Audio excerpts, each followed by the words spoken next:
Perjanjian dengan Nyi Blorong, kutukan generasi keluarga Surya Kusuma. Pada awal abad ke-19, keluarga Surya Kusuma, yang berasal dari desa terpencil di Jawa, menghadapi masa-masa sulit.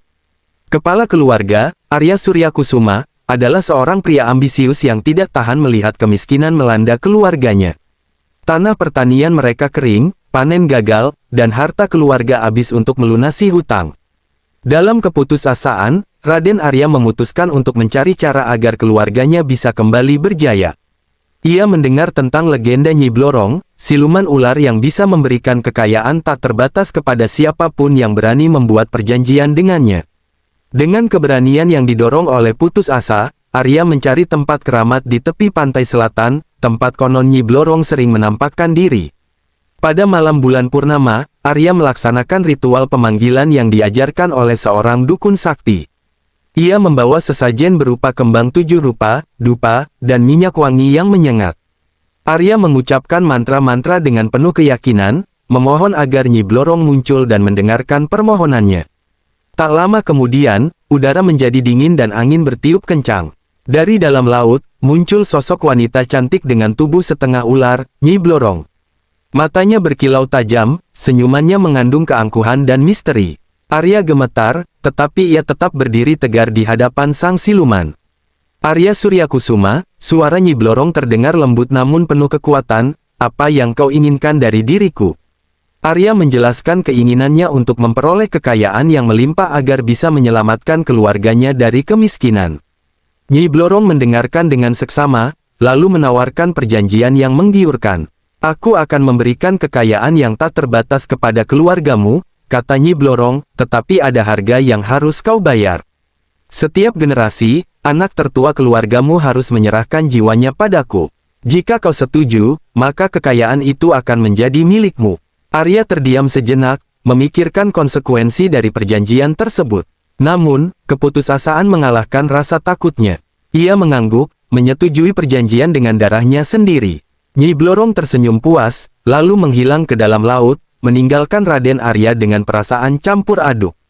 Setelah perjanjian tersebut, kekayaan mulai mengalir ke keluarga Surya Kusuma. Tanah mereka menjadi subur, panen melimpah, dan harta benda berlipat ganda. Arya dan keluarganya menikmati kemakmuran yang belum pernah mereka rasakan sebelumnya. Namun, kebahagiaan mereka tidak berlangsung lama. Anak tertua Arya, putra Surya Kusuma, mulai menunjukkan tanda-tanda aneh saat ia beranjak dewasa. Pada malam ulang tahunnya yang ke-21, putra menghilang tanpa jejak. Keluarga panik, tetapi Arya tahu apa yang telah terjadi. Jiwa putra telah diambil oleh Nyi Blorong sebagai bagian dari perjanjian mereka.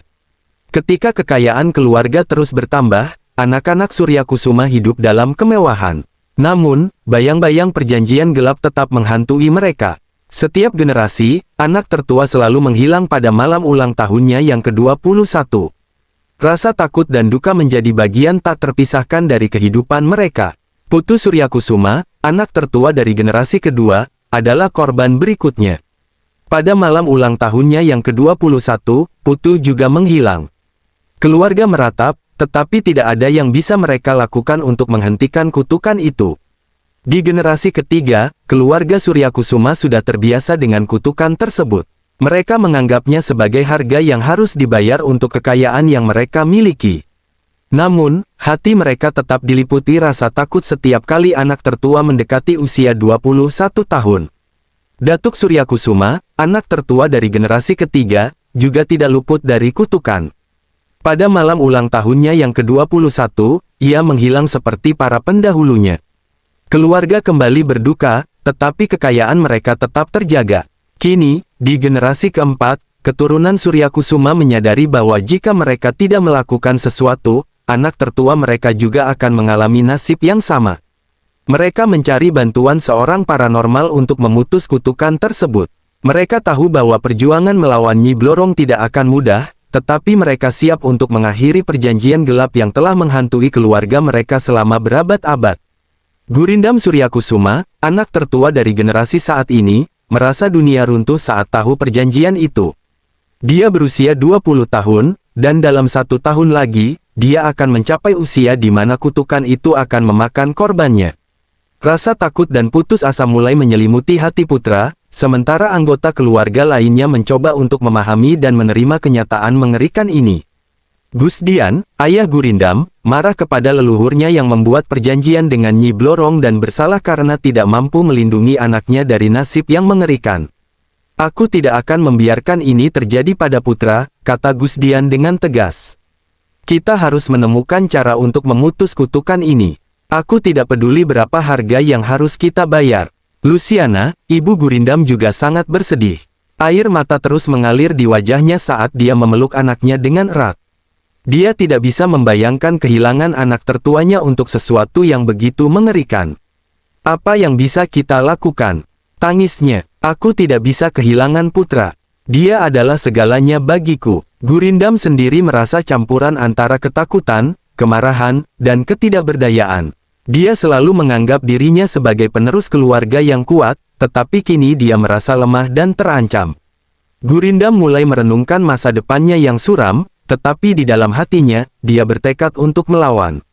Aku tidak akan menyerah begitu saja, katanya dengan suara gemetar namun penuh tekad. Aku akan mencari cara untuk melawan kutukan ini. Aku tidak akan membiarkan Nyi Blorong mengambil jiwaku. Dengan keteguhan hati, keluarga Suryakusuma memutuskan untuk mencari bantuan seorang paranormal terkenal yang diyakini memiliki kekuatan untuk melawan kutukan. Mereka akan meminta bantuan Ki Joko, seorang paranormal yang telah membantu banyak keluarga menghadapi masalah supranatural. Gusdian dan Gurindam segera melakukan perjalanan ke desa terpencil di mana Ki Joko tinggal. Sesampainya di rumah Ki Joko, mereka disambut oleh suasana yang penuh dengan aura mistis. Rumah itu dikelilingi oleh tanaman obat dan jimat-jimat perlindungan. Ki Joko menyambut mereka dengan ramah, dan Gusdian segera menceritakan masalah yang dihadapi keluarganya. Perjanjian dengan Nyi Blorong adalah hal yang sangat serius, kata Ki Joko dengan suara rendah. Kita harus bertindak cepat dan hati-hati. Ki Joko menghabiskan beberapa hari di rumah keluarga Suryakusuma, untuk mencari informasi dengan kekuatannya. Dia juga melakukan meditasi untuk mencoba berkomunikasi dengan arwah leluhur keluarga. Dari yang aku pelajari, kata Ki Joko suatu malam, leluhur kalian, Arya Suryakusuma, membuat perjanjian ini dengan Nyi Blorong untuk menyelamatkan keluarganya dari kemiskinan. Ki Joko mulai mempersiapkan keluarga Suryakusuma untuk ritual awal yang dirancang untuk melemahkan ikatan perjanjian dengan Nyi Blorong. Mereka mengumpulkan berbagai bahan yang diperlukan, termasuk kembang 7 rupa, minyak wangi, dupa, dan beberapa jimat perlindungan. Pada malam bulan purnama, Ki Joko memimpin keluarga dalam ritual di halaman belakang rumah mereka. Mereka membentuk lingkaran di sekitar altar yang dihiasi dengan sesajen dan lilin. Ki Joko mulai mengucapkan mantra-mantra dalam bahasa kuno, sementara anggota keluarga mengikuti dengan penuh keyakinan. Ini adalah langkah pertama, kata Ki Joko dengan suara penuh kekuatan. Kita akan mencoba memanggil Nyi Blorong dan memintanya untuk melepaskan perjanjian ini.